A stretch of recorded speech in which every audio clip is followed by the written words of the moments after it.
Bonjour et bienvenue dans l'émission Parole de Femmes. Cette semaine, nous sommes avec notre invitée Emmanuelle qui nous vient de la France. Enfin, elle vient du Québec maintenant, mais elle venait de la France avant, du nord de la France. Et tu es venue encore accompagnée aujourd'hui du plus petit mignon invité du monde, du petit Nathanaël. Bienvenue à vous deux sur le plateau de Parole de Femmes. On va pas trop faire de bruit parce qu'il dort. Donc ce sera une émission calme. Donc oui, c'est ça. Ça fait combien de temps maintenant que tu es au Québec? Ça fait juste quelques mois finalement. Oui, 2 mois et demi. Ah waouh, 2 mois et demi. Bah oui, le temps d'accoucher. Ouais. Et pour la petite histoire, quand même, tu peux nous dire, Nathanaël est né. Ah oui. Elle a voulu nous faire un remake de Noël. Il est né en fait dans une halte routière, on appelle ça une halte routière ici, c'est ça? Une station essence. Dans une station essence en fait, et dans une aire de repos, on pourrait dire ça en France. Parce que il se trouvait que finalement, ce jour-là, il y a eu une tempête de neige.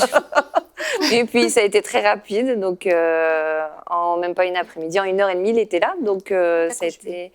Donc ouais, très rapidement.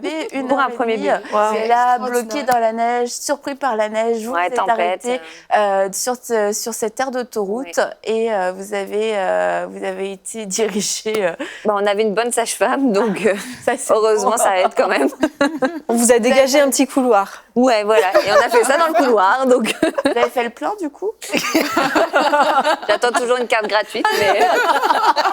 Moi, j'aime pas prendre de l'essence, donc. On fait le plein. Donc, pour la petite histoire, voilà, Nathanaël a eu une naissance hors du commun, une arrivée hors du commun, mais c'est un bébé aussi hors du commun. Et c'est vraiment un bébé de la promesse, parce qu'aujourd'hui, on va parler de l'endométriose. Et c'est un diagnostic que toi-même, tu as reçu dans ta vie il y a quelques années, avant de te marier, c'est ça? Ouais. Quand tu avais 19 ans? Ouais. En fait, j'ai rencontré Romain, et quelques mois après ma rencontre avec Romain, en fait, j'ai commencé en fait à avoir des douleurs pendant mes règles. Donc en fait, pour expliquer un petit peu juste l'endométriose, qu'est-ce que c'est? Donc l'endométriose, c'est la présence en fait de muqueuse de l'utérus qui est en dehors de la cavité. Donc comme c'est en dehors de la cavité, forcément, quand ça saigne, quand arrive le moment des règles, eh bien, ça provoque des douleurs. Et donc il y a plusieurs stades différents. Les symptômes ne sont pas tous les mêmes. Mais c'est la première cause en France de stérilité, c'est l'endométriose. Et donc, moi, en fait, j'ai toujours eu des règles un peu douloureuses, mais rien de spécial. Et jusqu'à un certain moment, et c'est vraiment après ma rencontre avec Romain, c'est ça qui est un peu marrant, mais en fait, j'ai commencé à avoir des très grosses douleurs. Donc, j'étais, en fait, je vomissais, je pouvais même pas marcher. Dès que j'avais une crise, en fait, c'était des crampes abdominales, mais à tel point que j'étais obligée de me plier. J'étais en boule, en fait, à terre, en boule. Et je devais rester comme ça. Et à ce moment-là, je travaillais pas, heureusement, mais j'aurais été incapable de sortir, incapable. Et donc, j'ai consulté mon médecin. Et mon médecin, qui était un jeune médecin, qui était un peu plus au courant, parce que l'endométriose, c'est pas très connu. Enfin, maintenant, ça commence à être un peu plus connu, mais ça l'était pas il y a encore quelques années. M'a demandé de faire une échographie. Et donc, à l'échographie, on a vu en fait que j'avais des kystes sur les ovaires. Et ensuite, j'ai fait un IRM. Et à cet IRM, en fait, on a vu que j'avais tous des nodules en fait qui étaient à l'extérieur, donc de l'utérus, de la cavité en fait. Et donc, comme ces choses en fait saignent, et c'est ce qui provoquait les douleurs. Donc, en fait, j'ai dû me faire opérer pour retirer. Et qu'est-ce que tu t'es dit? Parce qu'avec tout le diagnostic et donc, ce qui vient avec, il y a des risques de stérilité, etc. Voilà. Qu'est-ce que tu t'es dit? En fait, le chirurgien, ce qui m'a frappé au début, c'était d'être dans la salle d'attente et de voir toutes ces femmes qui étaient, elles, stériles. J'entendais leur conversation. Ah ouais, et ça, c'est... Puis en plus, je viens de rencontrer quelques mois après Romain, donc on commençait déjà à avoir un peu des projets, tout ça. Puis j'entends les discours de stérilité. La femme, elle n'arrivait pas à avoir des enfants, ça faisait des années. Il y a une dame, elle n'avait plus du tout d'utérus. Il y avait... Enfin voilà, c'est parce qu'à un moment donné, on est obligé de retirer tout pour être tranquille. Et donc moi, ça m'avait vraiment marqué.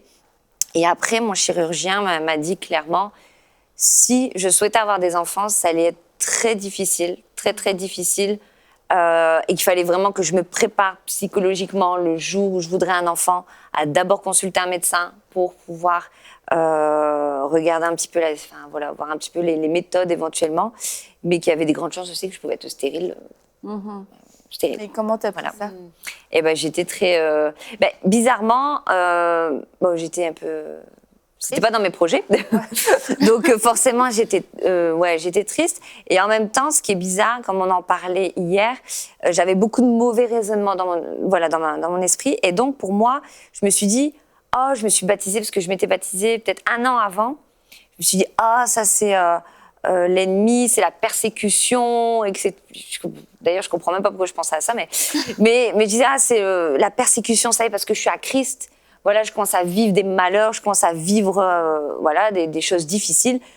Et ben, s'il faut l'endurer pour Christ, je vais l'endurer pour Christ. Ok, d'accord. Et donc, je me disais, je vais vivre ça pour Christ. Et puis, si je dois adopter, j'adopterai. C'est pas grave.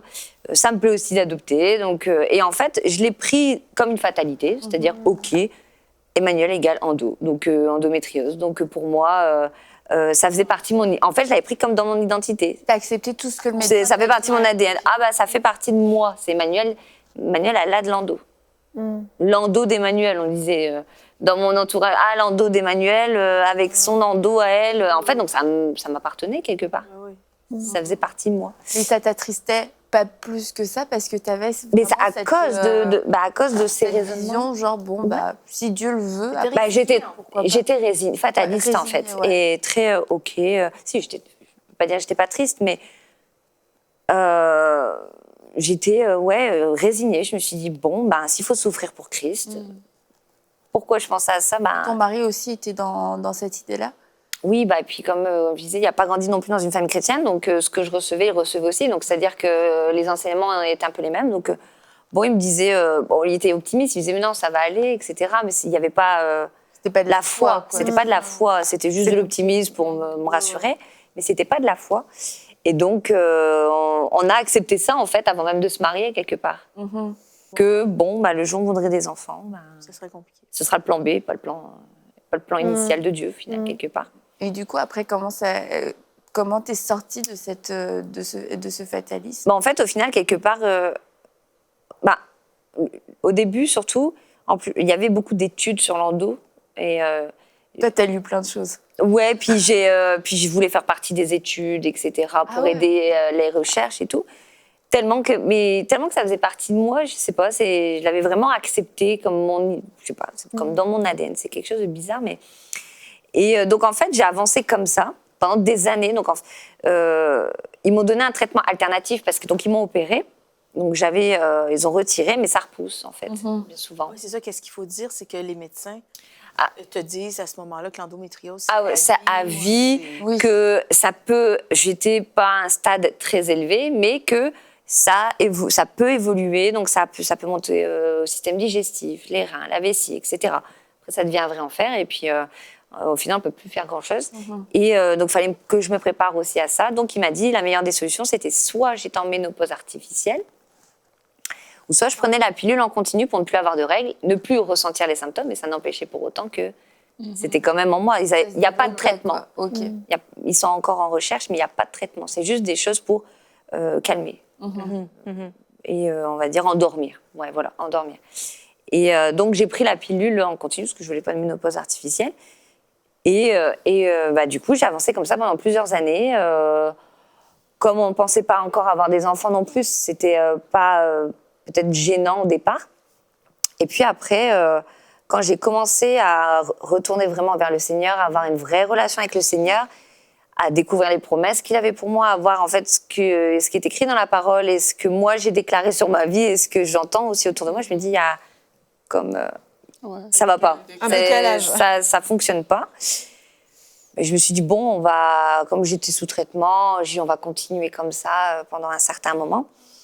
Et jusqu'à ce que ça faisait peut-être plusieurs mois, presque une année, que j'étais vraiment rentrée dans une consécration avec le Seigneur, où vraiment le Seigneur a fait tomber des raisonnements. J'avais vu aussi beaucoup de témoignages sur la guérison, quand je regardais aussi sur MCI, notamment la guérison aussi de Mathilde, et de voir aussi l'œuvre. Et je me suis dit, pourquoi moi, en fait, je me l'approprie au lieu En fait, c'est plus simple de se l'approprier, de l'accepter, que de se battre pour récupérer les promesses et ce qui nous est dû quelque part. Et en fait, c'était aussi peut-être la facilité aussi de me dire... Et donc là, en l'espace d'un an, t'as complètement changé de position en fait, par rapport à la maladie. Voilà, c'est ça. Mon regard a changé, ma façon de voir. Et puis les raisonnements sont tombés. J'ai compris que non, la guérison, elle était pour moi aussi, comme elle était pour tout le monde. Et c'est à ce moment-là que j'ai voulu mettre en action ma foi. Et je me souviens juste d'un matin, ça a été un déclic pour moi. Un matin, je me souviens, je me suis levée, puis je prends mon petit déjeuner, puis Romain était là, puis il lisait à ce moment-là la biographie de Reinhard Bonnke, puis il me racontait tous les jours un petit peu le livre, ce qui se passait. Ouais. Mais ça me passionnait, alors il me racontait. Puis je sais pas, il me parlait de sa femme, qu'elle avait eu des enfants, etc. Mais je ne me souviens plus du tout ce qu'il m'a dit. Mais à ce moment-là, j'ai entendu dans mon esprit que le Seigneur me dit, il est temps que tu relâches, et il est temps que tu me donnes en fait cette partie de ta vie. C'est-à-dire l'enfantement, tout ça, puis la destinée aussi, parce que au final, je retenais avec mon traitement, puis je pensais que j'avais peur d'arrêter, peur de ressentir les douleurs, peur de tout ça. Et il me disait de relâcher, en fait, vraiment de relâcher, et de lui faire confiance. Et c'est peut-être tout bête, mais à ce moment-là, en fait, j'ai quand même eu vraiment un vrai déclic, et là, je me suis dit... ok, j'ai dit à Romain, écoute, je crois qu'il faut que je jette mes pilules et tout. Elle me dit, ah ouais, bon. On n'est pas contrariés entre nous, mais...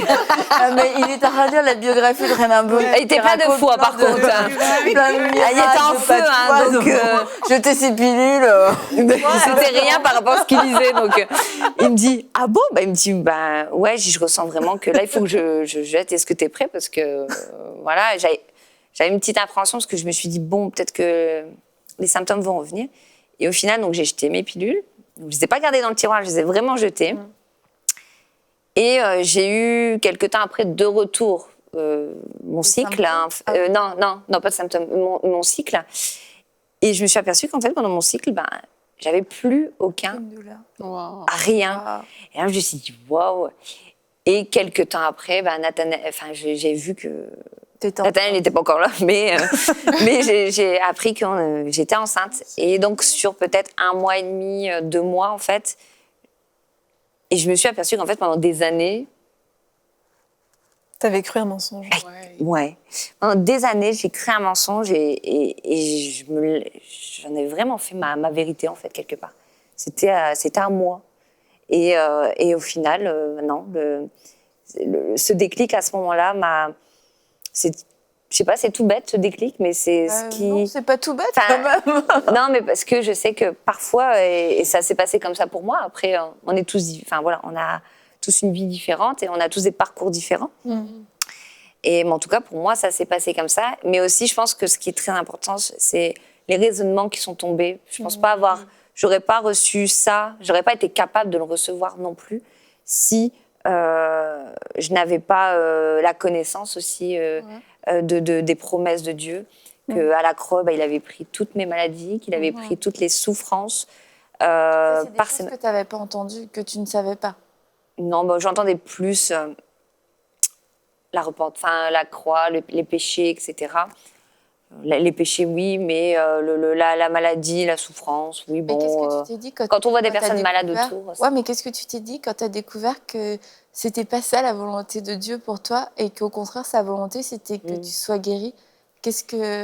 Pour moi, je me suis surtout dit que j'ai perdu des années, en fait. Et puis, je me dis, mais j'étais bête, mais bête de croire. Et en fait, j'avais juste à ouvrir ma Bible et à lire, et pourtant quand j'ai déjà lu ces versets, ça ne m'avait pas... Ouais, pour moi c'était dans la Bible. Ouais, je m'identifie totalement à son témoignage parce que moi, évidemment, j'ai un témoignage de guérison dont je parle quand même assez souvent ici à Parole de Femmes. Mais c'est ça, tu fais bien parce que tu vois, Emmanuel, c'est ce qu'il a... ça me bénit tellement d'entendre ton témoignage que, en fait, que ce que j'ai partagé, en fait, ça a porté du fruit. Ça a contribué à la révélation, à ta guérison et tout ça. Mais c'est ça, c'est que la tradition, pour moi, c'était vraiment de recevoir, en fait, de recevoir la maladie. On reçoit tout comme venant de Dieu. Et en fait, quand on découvre, moi, je pensais que le salut, comme tu dis, c'était juste le pardon des péchés. Oui. Sauf que quand j'ai découvert que le salut, c'était... il y avait la délivrance, oui, du péché, mais de toutes les œuvres de la malédiction, la maladie, la dépression, la pauvreté, toutes ces choses. Jésus-Christ a tout payé à la croix pour ça. Vraiment, révélation. Ouais, c'est ça. Mais en fait, c'est ça, c'est que c'est des raisonnements qui tombent à force c'est ça, de recevoir la pensée de Christ à travers la parole de Dieu. Bien, toutes ces choses-là, tu te dis, mais j'ai cru ça tout ce temps-là, mais qu'est-ce qui m'est arrivé? Tu sais, j'aurais pu faire d'autres choses pendant. Et justement, c'est ça, c'est ce que je me disais. Je me disais, mais en fait, Dieu me le permet. Donc, puisqu'il le permet, et on a toujours ce verset, toutes choses concourent au bien de ceux qui aiment Dieu. C'est un verset que j'ai tellement entendu, puis on me dit, oh Emma, tu sais, si ça t'arrive, c'est que Dieu le permet, donc si Dieu le permet... Sois pas rebelle. Voilà, ça va aller, ça va bien se passer. Et en fait, je me suis rendu compte, non, c'est moi qui me le permettais, cette maladie. C'est pas Dieu qui permettait que je sois malade. C'est moi qui, quand on m'a donné le diagnostic, j'ai dit, OK, je le prends, en fait. Et il y a beaucoup de personnes, mais ça peut être ça peut être d'autres maladies aussi, ça peut être des choses aussi peut-être moins importantes, voilà. Mais même maintenant, aujourd'hui, même le moindre... un rhume, je refuse toute maladie parce que je sais que j'ai la santé divine et je veux mettre ma foi en action dans chaque chose. Et c'est vrai que beaucoup dans le corps de Christ, on a cette vision de voilà, si le Seigneur le permet, c'est pas. Puis on fait une erreur aussi souvent, c'est de dire mon rhume, et là on disait l'endo des Ouais, voilà, c'est ça, c'est horrible. Ouais. Quand on sait que la vie et la mort sont au pouvoir de la langue, je pense que c'est vraiment important de se placer, de prendre une position d'autorité et de faire un choix. Comme tu l'as fait à un moment, tu as découvert que non, c'était pas ton identité, ça fait pas partie de toi, c'est quelque chose qui t'est tombé dessus, mais tu pouvais lutter contre ça. Et là, tu t'es positionné. Et là, chaque parole que tu as dû prononcer avait aussi une autorité. Je sais que moi, ma maman me racontait que quand j'étais bébé dans une poussette, une femme lui avait dit « Elle mourra avant 30 ans ». Donc, j'ai bientôt 30 ans, mais... Pourquoi tu ris? Bon, j'ai dépassé 30 ans et je suis encore en vie. Et voilà, et la Bible dit j'ai mis en toi la vie et la mort, choisis la vie. Et voilà, c'est ce que tu as fait. C'est merveilleux. Mais et ça, c'est un diagnostic, ça, c'est vraiment une parole de malédiction. Mais on a ce choix d'accepter. Et c'est important, c'est bien que tu en parles, parce qu'il y a des paroles de malédiction qui ont été déclarées sur nos vies. Et quelquefois, on les a acceptées. Et quand on dit paroles de malédiction, c'est important de se dire, on n'est pas forcément allé voir un sorcier ou quelqu'un. C'est des paroles qui ont été prononcées, qui sont des paroles de mal, de malheur contre nos vies. Ça peut être des paroles que des parents ont dit, t'arriveras jamais à rien, tu feras jamais ci, ou tu feras que du mal, des choses comme ça. Et c'est important de réaliser que c'est pas la vérité, c'est pas ce que notre Créateur a déclaré, même si un géniteur l'a déclaré, notre Créateur a dit quelque chose de supérieur. Notre Créateur a dit qu'il avait pour nous des projets de paix et non de malheur. Et ça, c'est la vérité qu'on doit s'approprier. Il a dit qu'on était guéris par les meurtrissures de Jésus-Christ, que nous avions été rachetés de la pauvreté, de la malédiction, de la maladie, et que c'est ce qui a été accompli à la croix. Et ça, c'est une vérité. Et c'est vrai que tu dis, j'avais juste à ouvrir la Bible, mais faut le redire, franchement, faut ouvrir la Bible, ouvrir la Bible et la lire en demandant au Seigneur de nous éclairer, parce que oui, quelquefois il y a vraiment des freins et des obstacles à cause de ce qu'on a entendu. On n'est pas en train de lire la Bible, on est en train de lire ce que quelqu'un d'autre nous a déjà enseigné. Même les docteurs. Il y a des façons de lire la Bible avec des lunettes, en fait. qu'on met, mais qui ne sont pas tout simplement les bonnes, qui ne sont pas celles du Saint-Esprit. Et là, quand Emmanuel parle, il y a eu vraiment ce renouvellement de l'intelligence qui s'est fait, en fait. Et c'est dans la Bible qu'on va apprendre cette intelligence renouvelée. C'est dans la parole. Et moi, je veux vraiment attirer l'attention des gens, vraiment, par rapport à la parole de Dieu. C'est qu'au-delà de ce qu'on peut nous dire à l'Église, même le dimanche, c'est souvent d'aller aussi lire ces versets que le pasteur, il a dit, pour mieux les comprendre, en fait. Et quand tu fais ça, mais tu découvres des choses. Moi, personnellement, je le fais souvent. C'est que j'écoute la prédication, mais quand je rentre chez moi, je lis. Il y a ce que le pasteur a dit, c'est là, mais il y a encore un développement. Parfois, tu es poussé à lire même un peu avant, un peu après de ce que le pasteur il a dit. Et puis là, ton esprit s'ouvre sur des choses encore plus grandes, en fait. Et c'est ce qui se passe aussi pour les personnes qui traversent des choses et même pour les gens qui ont des raisonnements en eux. Il y a des gens qu'on leur a peut-être même rien dit de grave, mais en eux, eux-mêmes, ils ont construit des forteresses, ils ont bâti je ne suis pas ci, je ne suis pas ça. Ils ont regardé peut-être à leur réalité. Ils ont tiré des conclusions par rapport à leur identité. Et c'est justement ce qu'il ne faut pas faire parce que notre vie, qui nous sommes, se trouve vraiment dans la parole de Dieu. Et c'est ça que Emmanuel aussi a découvert, c'est que qui elle est, c'est pas ce qu'elle vit, c'est pas ce qu'on dit, c'est même pas ce qu'elle pense, mais qui elle est, c'est vraiment ce qui est dans la parole de Dieu. Ça me fait penser aussi aux personnes d'un certain âge qui se disent que d'office, ils vont être malades. Ouais. C'est de voir on regarde autour, il y a tellement dans le monde des diagnostics de maladies, de morts, etc., que je pense que c'est difficile d'arriver à un certain âge sans se dire, bon, ben, qu'est-ce qui va m'arriver à moi? Je vieillis, c'est normal. Alors que non, c'est pas normal, non, c'est pas comme ça. Oui, la Bible dit que nous rajeunissons comme l'aigle. Et que c'est Moïse qui avait une vue parfaite. Et ben, je déclare que nous aurons des vues parfaites et que nous rajeunissons comme l'aigle. Et que nous serons des personnes âgées, mais en forme. Et je serai encore sur le plateau de Parole de Femme. Je pense que quand j'écoute ton témoignage, souvent c'est ça, c'est qu'on prend tout comme venant de la souveraineté de Dieu. Mais la Bible est juste très claire que Dieu est bon et que ce qui vient voler, égorger, détruire, qu'est-ce qui nous vole, qui veut nous égorger, qu'est-ce qui nous détruit, ça vient du diable. Mais Jésus est venu pour nous donner la vie et la vie en abondance. Et on sait que le diable est un menteur et en plus, il cherche quelqu'un qui peut dévorer.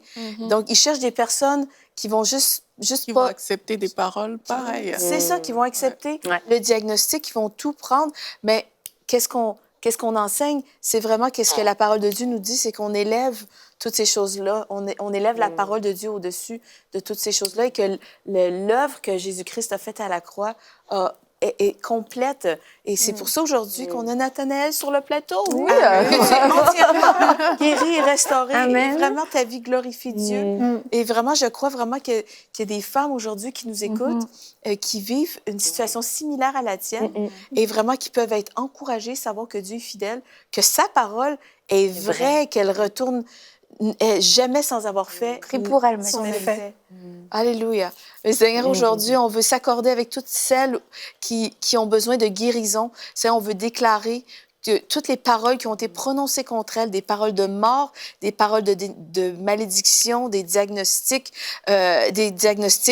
absolument qui viennent des profondeurs des ténèbres. On veut lier ces paroles, on veut les déclarer qu'elles sont nulles et on veut surtout déclarer que ta parole est vraie.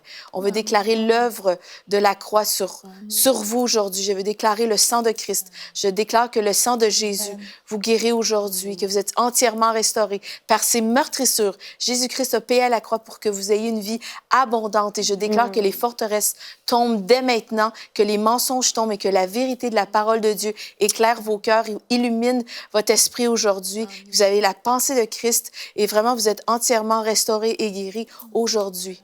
Gloire à Dieu, vraiment pour la gloire de Dieu. Amen. Amen. Et il y a des femmes, vous avez reçu des diagnostics de stérilité aussi.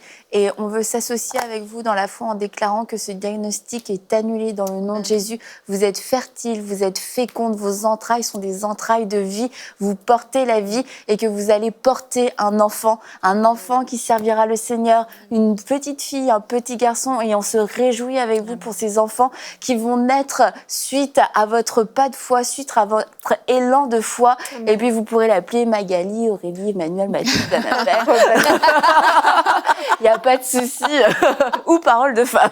Non, en fait, pas ça, c'est pas facile à porter.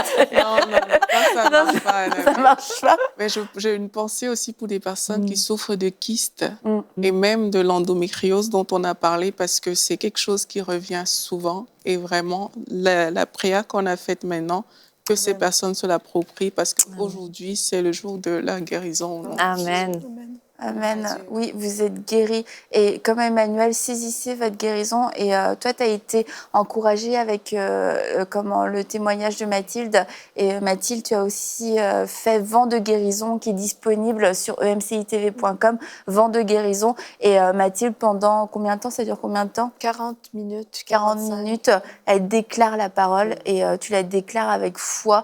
Et il y a beaucoup de témoignages suite à Vent de guérison. Puis tu as aussi été encouragée avec les enseignements d'Audrey Mac sur la foi. Oui, tout à fait. Et son témoignage aussi, et son combat aussi contre la maladie. Mais c'est vrai que j'avais vraiment à l'esprit aussi de dire que de ne pas se fixer. Des fois, on a les yeux trop fixés sur le problème ou trop sur la maladie. Et moi, je sais que moi, à ce moment-là, je les avais pas du tout fixés. J'avais vraiment mes yeux que fixés sur le Seigneur. Et en fait, comme j'étais fixée uniquement sur Jésus, alors les choses se sont faites naturellement. Et les raisonnements sont tombés. Et quand ils sont tombés, en fait, j'ai vu ma guérison être manifestée dans ma vie. Et des fois, on est tellement focalisé sur ce qu'il y a de plus bas, donc la maladie, les symptômes, ce qui va pas. Alors qu'en fait, Jésus veut juste qu'on lève les yeux. Et en levant les yeux, alors en fait, en se fixant uniquement sur lui, en lui faisant confiance. Il faut lui faire confiance aussi. Et quand on lui fait confiance, il est fidèle et il manifeste toujours ses promesses. Merci beaucoup d'être venu sur le plateau. Merci. Avec Nathanaël qui a été trop mignon. Et puis encore une fois, Nathanaël, on t'attend, t'es le bienvenu avec nous. Et on va se retrouver demain pour une prochaine émission de Paroles de femmes. Et Emmanuel sera encore avec nous et nous parlerons du renoncement. Et oui, du renoncement, mais ça va être super. Il y a tellement de gens qui ont encore besoin d'entendre parler de l'amour de Dieu. Devenez l'un des 8000 partenaires de MCI TV pour nous aider à répandre cette merveilleuse nouvelle. Pour faire votre don, il vous suffit de cliquer sur le bouton qui s'affiche à l'écran. EMCI vous remercie de tout cœur.